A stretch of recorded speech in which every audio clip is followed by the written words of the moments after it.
2020년 6월 3일 새벽 설교입니다. 오늘 본문은 욥기 3장에서 4장까지 말씀입니다. 엘리바스가 욥에게 처음으로 응답하는 말씀입니다. 본문 읽기는 3장 1절에서 10절까지만 읽도록 하겠습니다.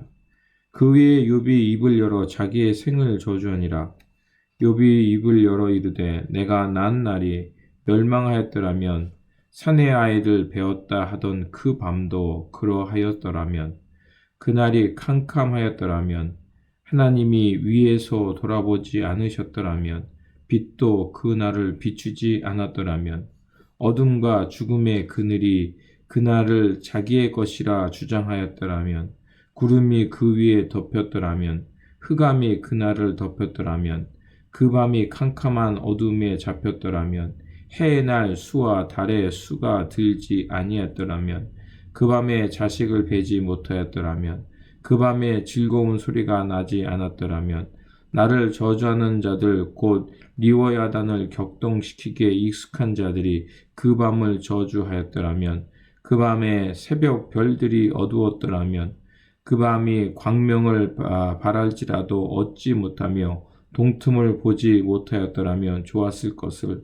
이는 내 모태의 문을 닫지 아니하여 내 눈으로 환난을 보게 하였음이로구나. 아멘.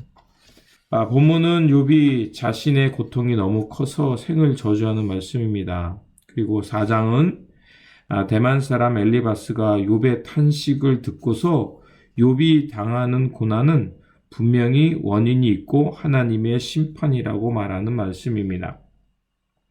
고통에 대해 정직한 것은 고통을 부정하는 것이 아니라 그 아픔을 있는 그대로 하나님 앞에 드러내는 것입니다. 힘들지 않다고 말하는 것이 아니라 아프면 아프다고 드러나는 것이 바로 정직한 삶입니다. 욥은 정직하게 자신이 느끼는 고통을 독백처럼 쏟아냅니다. 차라리 태어나지 않았으면 더 좋았을 것이라고 말합니다. 적어도 자신이 잉태되는 날, 그 하루 시간 속에서 집어졌다라면 이 고통스러운 날을 살지 않아도 될 것이라고 탄식하고 있는 것입니다. 고통 속에 정직하게 자신을 마주보는 것은 결코 어리석은 일이 아닙니다. 오히려 숨기려고 할 때 더 큰 일이 생깁니다. 욥의 이러한 탄식을 듣고 있던 엘리바스가 욥을 질책하기 시작합니다. 더 이상 말로 죄를 짓지 말고 하나님을 경외하는 삶으로 돌아오라고 충고하고 있습니다. 엘리바스는 욥이 고난받는 이유가 분명히 있다고 생각하면서 그가 처한 상황 속에서 고난의 이유를 찾으라고 말하고 있습니다. 엘리바스는 자신의 경험을 통해서 욥에게 고난받는 이유를 말합니다. 하나님은 까닭 없이 의인들에게 벌을 내리지 않는다는 것입니다. 벌을 받는다는 것은 악인이고 악인이 하나님 앞에서 죄를 지었다는 것입니다. 그렇게 욥이 받는 고난은 분명한 이유가 있다는 것입니다. 그래서 그 인과응보의 생각으로 욥을 질책하고 있는 것입니다. 물론 맞는 말일 수 있습니다.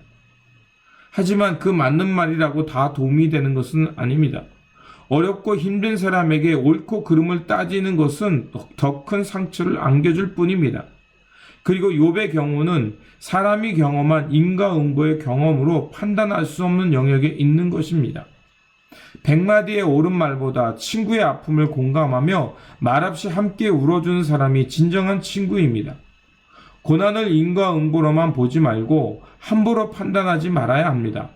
사도 바울이 권면한 것처럼 로마서 12장 15절에 즐거워하는 자들과 함께 즐거워하고 우는 자들과 함께 울라고 말하고 있습니다.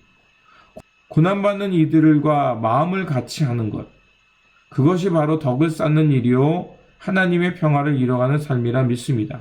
그러므로 저와 여러분 가운데 또 오늘 이 땅 가운데 고난받는 모든 사람들을 우리가 먼저 판단하기보다는 그들의 아픔을 공감하며 그 아픔에 함께하는 삶이 되시기를 다시 한번 주님의 이름으로 축원드립니다. 기도하겠습니다.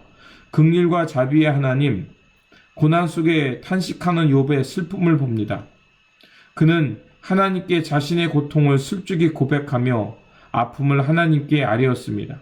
우리도 고난을 숨기지 말게 하시고 슬픔과 아픔을 하나님께 아뢰며 살게 하여 주시옵소서.